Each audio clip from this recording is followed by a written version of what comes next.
का परिणाम आने के बाद सामाजिक क्षेत्र में क्या संभावनाएं हैं, आइए सामाजिक क्षेत्र के लोगों से हम जानते हैं कि क्या कुछ कहते हैं।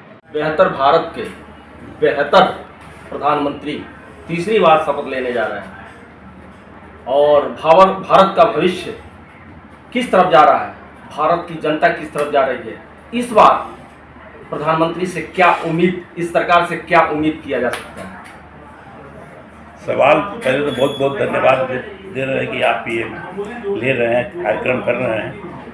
आपका सवाल बहुत अच्छा है। तो बेहतर भारत के भविष्य के लिए हर वर्गों का ध्यान देना पड़ेगा।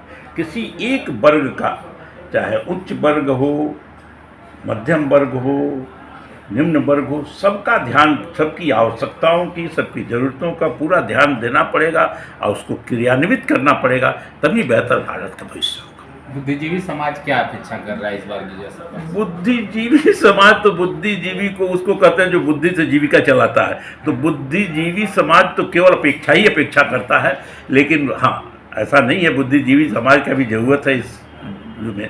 तो बुद्धिजीवी समाज अपनी सुविधाओं की अपेक्षा करता है, अपने से नीचे की समाज की सुविधाओं की अपेक्षा नहीं करता। पडरौना का नाम देश के प्रधानमंत्री मोदी जी और अमित शाह जैसे जो है व्यक्तित्व जानते हैं, लेकिन पडरौना की जनता को क्या उम्मीद है कि इस शासनकाल में मिलेगा। किसी भी क्षेत्र का, किसी भी जिले का, किसी भी राष्ट्र का विकास उद्योग और कृषि दोनों के मिला के हुआ है।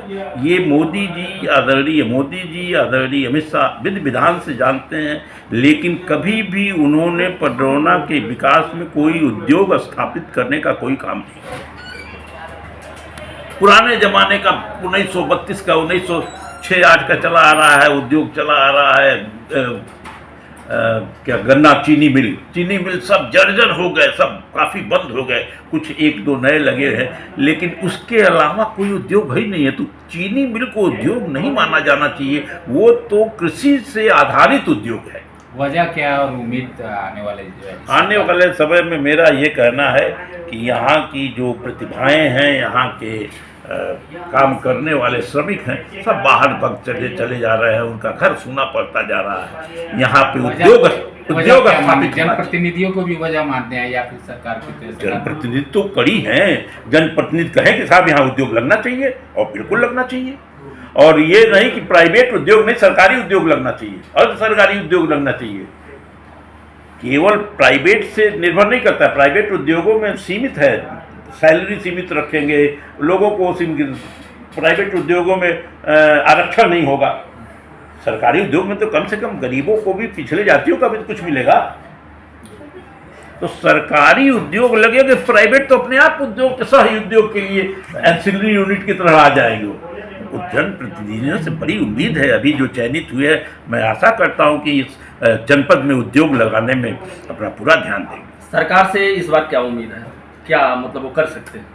सरकार से तो हमेशा उम्मीद रहती है, बच्चा हम उनके शासन में हैं, उनके बच्चे हैं, उनसे उम्मीद नहीं रखेंगे तो किससे उम्मीद रखेंगे। लेकिन मेरा ये कहना है कि थोड़ा सा पूर्वी उत्तर प्रदेश पे भी ध्यान, उत्तर प्रदेश वैसे राष्ट्र के अन्य प्रदेशों को भी ध्यान रखें, लेकिन हमारे उत्तर प्रदेश में पूर्वी उत्तर प्रदेश का थोड़ा विशेष दर्जा दे और विशेष ध्यान रखें। भाजपा की सरकार जो है फिर तीसरी बार जो है अपनी सरकार बनाने जा रही है, कल शपथ ग्रहण है।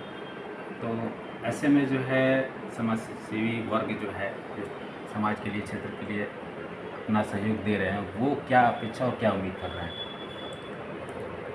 सर्वप्रथम आईकर न्यूज़ को बहुत बहुत धन्यवाद किया।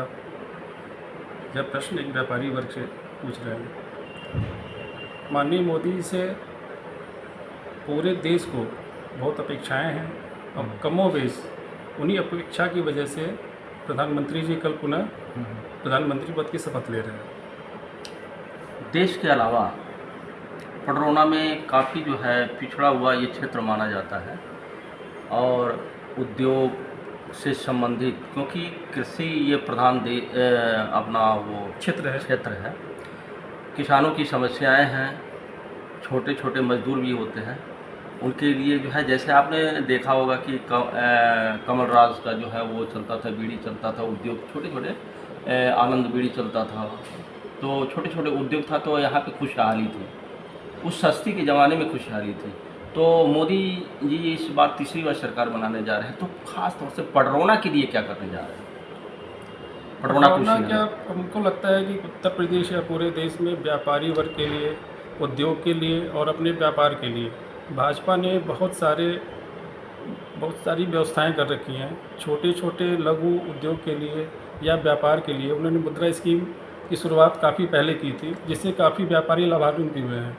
और मुझे लगता है कि लोगों को जानकारी का कुछ अभाव है। जानकारी होने पे हर व्यक्ति उसका अधिक से अधिक लाभ ले सकता है। सबका साथ सबका विकास का एक विजन चला था, जी, वो विजन कहाँ तक सफल रहा पूर्व के कार्यकाल में, और क्या कमियां रह गई, क्या इस कार्यकाल में उसको जो है सुधारा जा सकता है? उम्मीद है आपको? मुझे लगता है कि हर चीज़ में सुधार की गुंजाइश पूरी रहती है। हम किसी भी चीज़ को एक लेवल तक ले जाते हैं, उसके बाद उसमें सुधार की गुंजाइश रहती है। कोई भी चीज़ जब पूरी हो जाती है तब हम उसमें तय कर पाते हैं कि इसमें क्या चीज़ बाकी रह गई है। और निश्चित रूप से मोदी जी का ये कहना है कि हम अगले 5 साल को पिछले साल के बनस्पत और ज़्यादा मुखर रूप से और अच्छे से उसमें योजनाएं अपनी लाएंगे। तो हम लोग उन्हीं योजनाओं का इंतजार कर रहे हैं कि सरकार अच्छी से अच्छी योजना लेके आए और सभी व्यक्तियों को उनका लाभ मिले। सरकार को कुछ अपनी बात कहनी हो, आपकी जो कमी रह गई हो, वो क्या कहना चाहेंगे आप? भी सरकार से हम लोग की व्यापारी वर्ग की यही अपेक्षा है कि हम लोग के ऊपर जो टैक्सेशन है उसमें सरलीकरण किया जाए। टैक्स देने से व्यापारी कभी नहीं घबराता है, वो उसकी प्रक्रिया से घबराता है। तो हम लोग यही सरकार से अपेक्षा रखते हैं कि भय मुक्त समाज तो आपने दे दिया, हम लोग को व्यापार में टैक्सेशन की सरलीकरण की सुविधा दें।